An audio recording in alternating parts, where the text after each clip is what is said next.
segundo a Bíblia, o que acontece com a gente depois que a gente falece?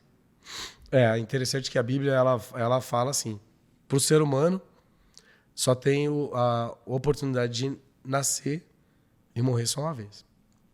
Daí, em relação de salvação, a Bíblia vai falar assim que para o ser humano você vai ter uma escolha de ir para um caminho ou ir para outro caminho.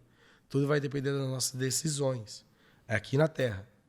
Então, a partir do momento que você faz isso com o objetivo de alcançar o reino, alcançar o céu, a cidade, a Nova Jerusalém, você vai fazer as coisas que Deus quer, os princípios que Deus quer, a vontade que Deus quer. Então, a partir do momento que você entende que Deus quer que você faça isso, Ele não vai querer que você vá pro inferno. E quando você fala de morte, é uma coisa que Deus não queria. Deus não criou o ser humano para ele nascer e morrer. Deus criou o ser humano para ele ser eterno. Então, o que a gente entende? Mas ele já não sabia de tudo. Ele sabia de tudo. Só que ele permitiu que na história, tudo que fosse acontecer, até mesmo de coisas ruins, todas as coisas ruins fossem para glorificar o nome dele. Entendeu? A Bíblia fala que Deus é onisciente, onipotente e onipresente. Onisciente, que ele tem toda a ciência. Sabedoria de tudo. Então ele já sabe do que vai acontecer no final. Ele sabe.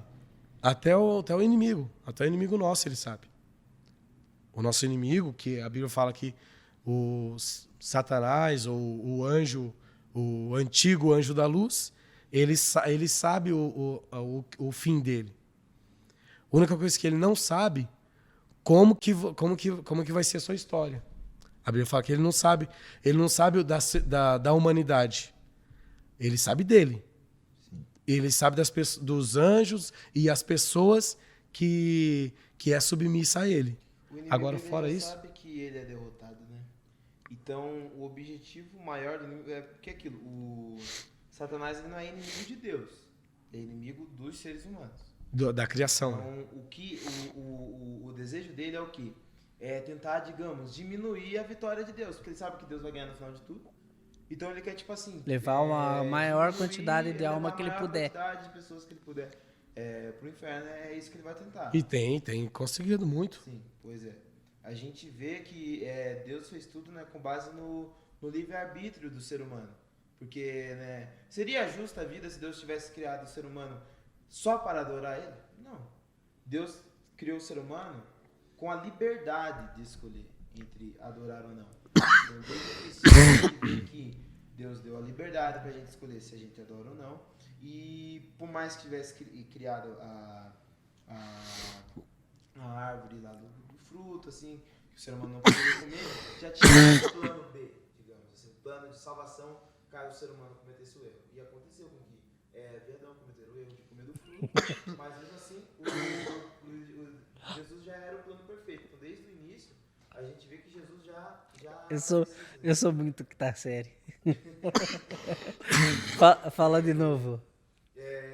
Começo do fruto. Né? Fala as duas pessoas que você falou de novo. Agora entendi. Tem a musiquinha, né? Meu Deus, ele está bem? Começou a dizer. Tem a musiquinha, né? Deus criou Adão e Eva e o diabo... É viadão. Essa eu tinha esquecido. Então, dentro desse debate aí da questão da teoria do Big Bang e tal, surgiu um novo modelo de Terra, né, Andrew? A chamada Terra plana. E diz que tem fundamento da Bíblia. Qual que é o entendimento de vocês sobre esse tema? Essa questão da Terra plana, né? O maior argumento deles que eles usam é que isso é comprovado biblicamente, o que é uma mentira, né? Eles tiram uma parte fala que tem outra parte que... Não. O maior problema é uma frase que meu pai sempre falou pra mim, que é assim: um texto sem um pretexto é um contexto para uma heresia. Meu Deus do céu, ele é muito inteligente, cara. Então, Fora do raciocínio. se você tirar um versículo isolado da Bíblia, você pode tirar todo o margem para interpretar. Igual uma coisa que tiram muito de contexto, biblicamente biblicamente falando, é o versículo que fala: mas a Bíblia é machista, porque ela fala que a mulher tem que se submeter ao homem. Mas abaixo o que diz? E o homem deve amar a sua mulher como Cristo amou a igreja. Ou seja, o homem, se for necessário ele morrer pela sua mulher, ele tem que morrer. Assim como Cristo amou a igreja. Então, ou seja, para a mulher deve ser algo maravilhoso, submissa a um homem que pode morrer por você, para te salvar. Entendeu? Então a Bíblia, na verdade, ela não é machista. Tem muitos versículos que tiram de contexto. Qual é o versículo que tiram de contexto? É a questão lá de que ele está sobre a abóbada da terra, que vai confrontar justamente com aquilo que eu estava falando Formato. sobre questão de cultura e tal. A abóbada é algo que é plano, mas redondo, um círculo. Isso seria a abóbada. É o formato. Só que eles chamam de abóbada porque na época não tinha uma palavra específica para, digamos, bola. Não tinha uma palavra específica para bola. Não existia bola. De esfera. Porque não existia. Então não tinha como eles chamar algo de esfera se não tinha a palavra esfera.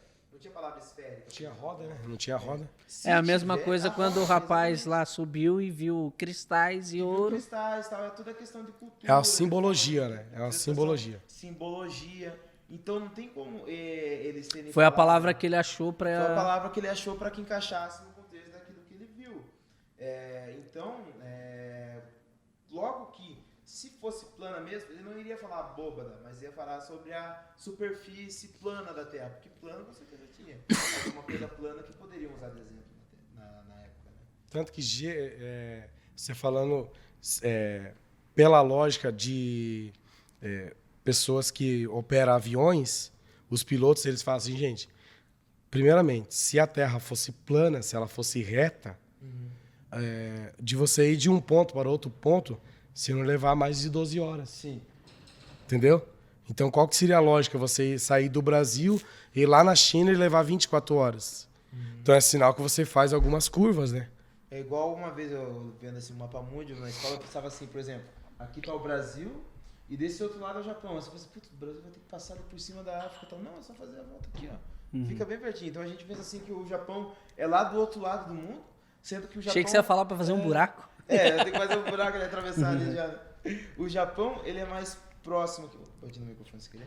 Ele é mais próximo do Brasil do que o Brasil é, digamos, ali...